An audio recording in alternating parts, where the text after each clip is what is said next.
SSC CGL 2013 का paper 3 देख रहे हैं, स्टैटिस्टिक्स का सॉल्यूशन, जो आपके जूनियर स्टैटिस्टिकल ऑफिसर और एसआई पोस्ट के लिए एग्जाम होता है। और ये हमारे वीडियो टेस्ट सीरीज और ई बुक कोर्सेज में क्या क्या चीज़ शामिल है वो यहाँ पर मेंशन की हुई है। स्टार्ट करते हैं पेपर। क्वेश्चन नंबर 76 बहुत अच्छा क्वेश्चन है, बहुत बच्चे इसमें कंफ्यूज होते हैं, इसको प्रॉपर तरीके से समझो। देखो यहाँ पर बात की है value of the variance ratio की। वेरिएंस रेशियो क्या होता है? वेरिएंस का रेशियो। इसने आगे से बोला है वेरिएंस रेशियो, यानी वेरिएंस आपके डिनोमिनेटर में भी है और न्यूमरेटर में भी है। अब हम आते हैं, इसने बोला है कि रिमेन्स, यानी कि ऑप्शन पढ़ो, unaffected by change in origin but not in scale, यानी कि चेंज ऑरिजिन और स्केल के बारे में ये बात करना चाह रहा है। तो सबसे पहले हम ये पता करते हैं कि वेरिएंस जो है उसका ऑरिजिन और स्केल पर क्या प्रभाव पड़ता है। तो वेरिएंस जो होता है वो बेसिकली क्या है, जो ऑब्जर्वेशन है उससे मीन का डिफरेंस, या आप डेविएशन का क्या करते हो, स्क्वायर कर देते हो और उसका सम कर देते हो अपॉन मैन, यही तो करते हो। तो इसमें क्या है, mean of sum of square deviation, यही करना होता है इसमें, सिंपल। अब हम एक चीज़ देखो, अगर मैं इसमें स्केल में चेंज करूँ, स्केल का मतलब मैं कुछ चीज़ जोड़ूँ, कुछ ऑब्जर्वेशन, कुछ डेटा जोड़ूँ, इसमें कुछ वैल्यू जोड़ूँ हर एक चीज़ में, हर एक ऑब्जर्वेशन में, या फिर कुछ घटाऊँ, कोई भी सिंपल, तो उससे क्या होगा, डेविएशन पर वो कोई प्रभाव नहीं डालेगा। हमने वेरिएंस में देखा था। तो वेरिएंस जो है वो स्केल पर डिपेंड नहीं करता, स्केल पर डिपेंड नहीं करता, लेकिन ओरिजिन पर करता है। कैसे? अगर मैंने इनकेस मल्टीप्लाई कर दिया तो यहाँ पर क्या होगा, सीधा सीधा वो मल्टीप्लाई होकर आ जाएगा, डिवाइड कर दिया तो सीधा सीधा वो डिवाइड की फॉर्म में आ जाएगा, स्क्वायर की टर्म में। तो यानी कि ये स्केल पर डिपेंड करता है, लेकिन स्केल पर डिपेंड नहीं करता वेरिएंस, लेकिन ऑरिजिन पर करता है, ये बात हमें पता है। अब देखो, स्केल की बात तो खत्म हो गई, किसके लिए? एफ के लिए, क्योंकि ये भी क्या है, वेरिएंस का रेशियो है, वेरिएंस का ratio of X of Y, हम ये कर लेते हैं। अब यहाँ पर देखो, अगर आप सेम वेरिएबल का क्या कर रहे हो, मल्टीप्लाई कर रहे हो इस वाले डेटा में और इस वाले डेटा में, तो यहाँ पर क्या होगा, यहाँ पर भी गुणा होगा, यहाँ पर भी गुणा होगा, तो ये क्या होगा, कैंसिल आउट हो जाएगा। सिंपल सी बात है।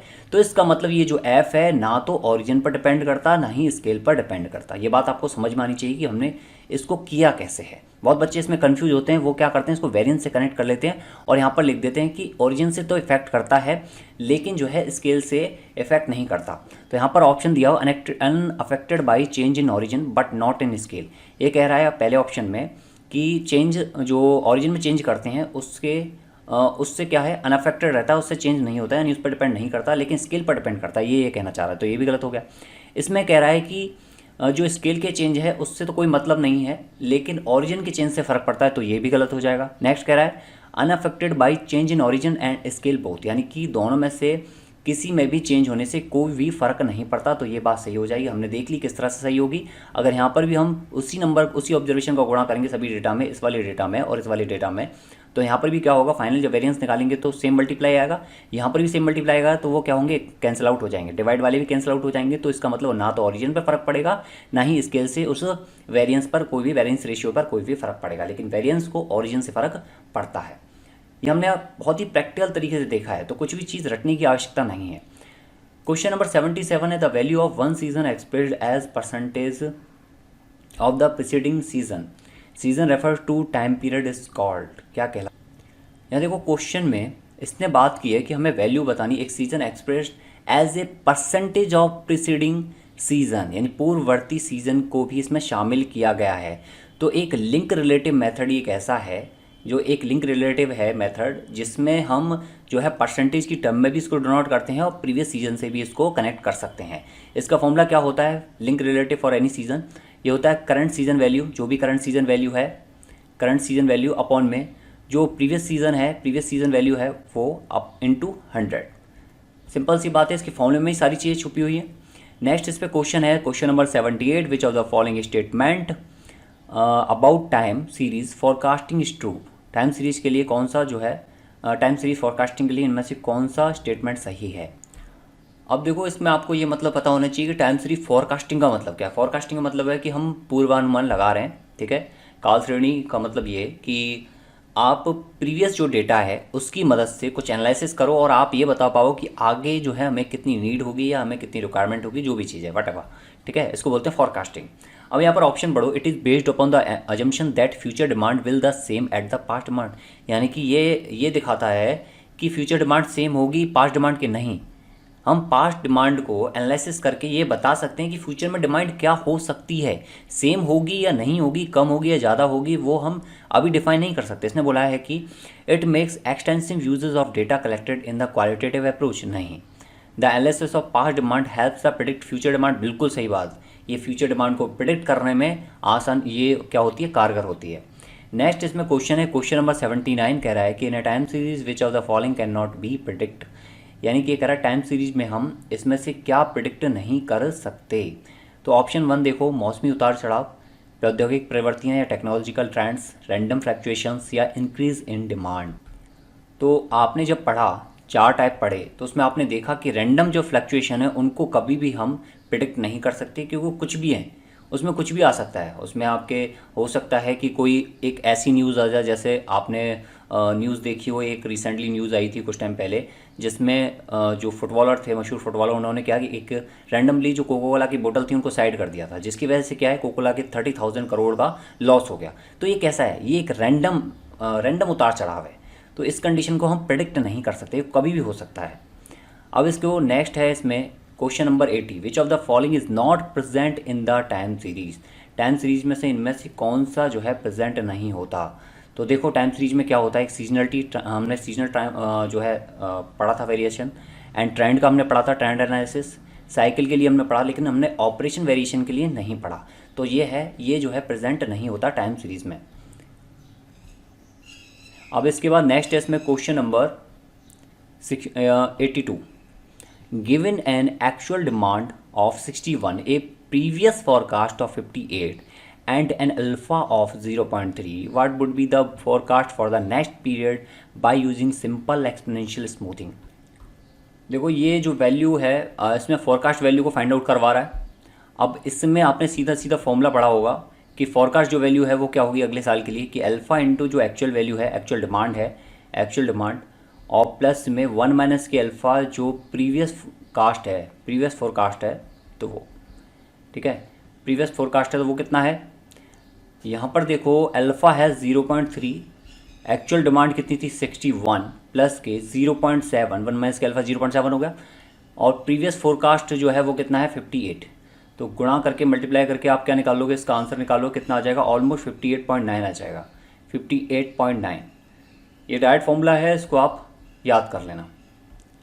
एक फॉर्मूले की मैंने बुक भी बना रखी है, फॉर्मूला बैंक, उसको आप अच्छे से पढ़ लेना एग्जाम में जाने से पहले, ताकि आपको अगर एक आध फॉर्मूले भी इधर उधर हो गए तो एक आध क्वेश्चन ही चला जाएगा, वो बहुत मैटर करता है आपके सिलेक्शन के लिए। The cyclic component of time series data is usually estimated इसमें ऑप्शन देखो, लीनियर रिग्रेशन एनालिसिस नहीं, साइक्लिक कंपोनेंट जो ऑफ टाइम सीरीज डेटा है उसको हम किसको यूज़ करते हुए हम उसको एस्टिमेट करते हैं, तो क्वालिटेटिव डेटा को, क्वालिटेटिव मेथड्स को यूज करके हम उसको एस्टिमेट करते हैं। नेक्स्ट इसमें है question number 84, a second degree parabolic trend curve fitted to production data of a factory manufacturing air conditioner be, Y T T यानी कि टी का यहाँ पर क्या है, ईयर्स हैं, ईयर को डिनोट कर रहा है, equal to 34 6.28x.6 X square from 1990 to 2000 with origin at 1995, then the trend value for year 2000 is। अब देखो इसमें ये कह रहा है 1990 से 2000 के बीच में यही इक्वेशन वेरी कर रही है पर्टिकुलर ईयर वाइज। अगर 1995 के लिए ये इक्वेशन है तो 2000 के लिए, यानी कि 2000 का मतलब ये है, यहाँ पर हम क्या कर रहे हैं, ये इसने बोला है जिसमें मूल बिंदु 1995 है, मूल बिंदु का मतलब यहाँ पर x इक्वल टू 0 हो जाएगा, किसके लिए, इसके लिए 1995 के लिए, और 2000 के लिए, सन 2000 के लिए क्या हो जाएगा, यहीं पर x बराबर हो जाएगा 5, क्योंकि आप देख रहे हो कितने साल का अंतर है, 5 साल का अंतर है। तो 1995 के लिए अगर आप ये कंसीडर कर रहे हो तो 2000 के लिए आप क्या कंसीडर करोगे, यहाँ पर x इक्वल टू 5 कंसीडर करोगे। बस आपको ये वैल्यू पुट करनी है 34 प्लस के 6.28 इंटू 5 प्लस के 0.6 इंटू 25, 5 का स्क्वायर, सॉल्व कर लोगे इसको, सॉल्व करने पर कितना आ जाएगा ये 80.4। नेक्स्ट इसमें क्वेश्चन है question number 85, the fundamental difference between the cycle and seasonality. ये कह रहा है कि क्या फंडामेंटल डिफरेंस है साइकिल और सीजनल जो है मेज़र में। अब देखो साइकिल वाले में क्या होता है कि हर बार जो चीज़ पहले हुई है वो रिपीट होती है, हम इसको मानते हैं कि रिपीटेशन मोड में आएगी, लेकिन सीजनल में ऐसा नहीं होता। सीजनल में क्या होता है, सीज़न को देखा जाता है या फिर मौसमी प्रभाव को देखा जाता है। तो बेसिक इसमें डिफरेंस क्या है, duration of repeating pattern. Next इसमें कह रहा है मैग्नीट्यूड ऑफ वेरिएंस, ये कोई डिफरेंस नहीं है। Ability to attribute the pattern to a cause, ये भी कोई डिफरेंस नहीं है। सिंपल सा एक ही डिफरेंस है इसमें, ड्यूरेशन ऑफ रिपीटेटिंग पैटर्न। जो पैटर्न रिपीट हो रहे हैं वो किस में है, साइकिल में, लेकिन सीजनेबिलिटी में नहीं है। ठीक है, अब ये इसमें नेक्स्ट इसमें क्वेश्चन है, क्वेश्चन नंबर 86। क्वेश्चन नंबर 86 कह रहा है कि a recent epidemic in a major Canadian city resulted in a substantial decline in the tourism industry, this type of variation is called. अब इसको देखो कि इसने कहा है क्वेश्चन में कि कनाडा के एक बड़े शहर में हाल ही में आई बीमारी से पर्यटन उद्योग में भारी गिरावट आई और इस प्रकार के विचरण को क्या कहा जाएगा। तो इसने बोला कि एक महामारी आई और पर्यटन उद्योग जो है उसमें काफ़ी डाउनफॉल देखा गया। तो ये कैसी चीज़ है, महामारी अचानक से आई है तो कुछ कह के तो नहीं आई, या फिर कोई सीज़न का तो है नहीं, तो इसका कोई पीछे का कारण भी नहीं था। तो ये कैसी थी, ये एक मूवमेंट जो था वो होगा इर्रेगुलर मूवमेंट, यानी कि अनियमित गति। इसको क्या कहेंगे हम, इर्रेगुलर मूवमेंट। अब नेक्स्ट इसमें क्वेश्चन है, क्वेश्चन नंबर 87। क्वेश्चन नंबर 87 देखो, given the number 2615372 if the weight use are 14 and 1 then weighted moving average of order 3 are given by. बहुत अच्छा क्वेश्चन है, इसमें आपको हो सकता है कंफ्यूज कर दे ये क्वेश्चन, प्रॉपर तरीके से देखना है, इसको नोट आउट भी कर लेना। अब देखो पहले वर्ड पकड़ो, इसने बोला है कि वेटेड यूज्ड आर 141, 3 दिए हैं। ठीक है, the weighted moving average of order 3, पहले हमने सेमी एवरेज देखा था, अब इसने बोला weighted moving average of order 3। इसका मतलब क्या है, 3 को हमें पेयर बनाना है। ये देखो 2 6 1 5 3 और ये 7, एक और ले देते हैं। ठीक है, यहाँ पर कितने हैं, 2 6 1 5 3 7 और 2, यही है 7। अब देखो इसके लिए निकालना है तो क्या करेंगे, 2 into 1। ओके, इसको देखो प्लस के नेक्स्ट इसमें कितना है, 6 है, तो 6 into 4 प्लस ये क्या है नेक्स्ट वाला 1 है, तो 1 into 1। यहाँ पर क्या किया है, इसका गुणा किया है हमने इससे, नेक्स्ट वाले का गुणा किया 4 से, और फर्स्ट वाले का ये थर्ड वाले का गुणा किया है थर्ड से। तो यहाँ पर इसने क्या बोला था, मूविंग एवरेज ऑफ ऑर्डर 3, हमें 3 के ऑर्डर में लेना है, तो वही हम कर रहे हैं। अब इसके बाद देखो इसमें 6 का करोगे तो 6 का कैसे करोगे, 6 into 1 हो जाएगा। ठीक है, प्लस के 1 into 4 हो जाएगा। नेक्स्ट इसमें क्या 5 है तो 5 into 1 हो जाएगा। 1 के लिए करो सेम चीज़, 1 के लिए करोगे सेम चीज़, 5 के लिए सेम चीज़ आप 3 के लिए कर सकते हो। 7 और 2 के लिए नहीं होगा, क्योंकि 7 और 2 में थर्ड वाला नहीं आएगा, और सेकंड के लिए जो है 2 के लिए ना तो दूसरा वाला आएगा ना तीसरा वाला ऑर्डर आएगा। तो हम ओनली कितने निकाल सकते हैं, 5 निकाल सकते हैं। अब इसका टोटल करोगे सब, ये सभी का टोटल कितना हो जाएगा 27, और इसका टोटल कितना हो जाएगा, इसका टोटल करोगे तो कितना आएगा 15। अब यहाँ पर आपसे क्या पूछा है, आपसे इसमें वेटेड जो है then the weighted moving average पूछा है। मूविंग एवरेज कौन सा वाला, वेटेड, ये तो आपने निकाल दिया वेटेड सम। अब आपको निकालना है एवरेज। एवरेज निकालने के लिए 27 में किसका डिवाइड करोगे, यहाँ पर देख रहे हो टोटल वेट कितना है 141, यानी कि टोटल कितना है 6 है, तो 6 का डिवाइड कर दो, यहाँ पर भी 6 का डिवाइड कर दो, तो ये कितना आ जाएगा 27/6।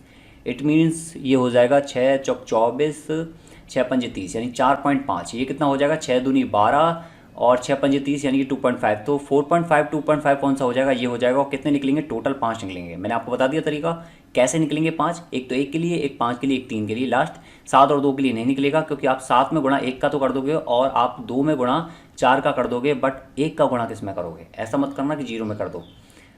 ओके, बहुत अच्छे से समझ गए होंगे ये क्वेश्चन। नेक्स्ट इसमें क्वेश्चन है, क्वेश्चन नंबर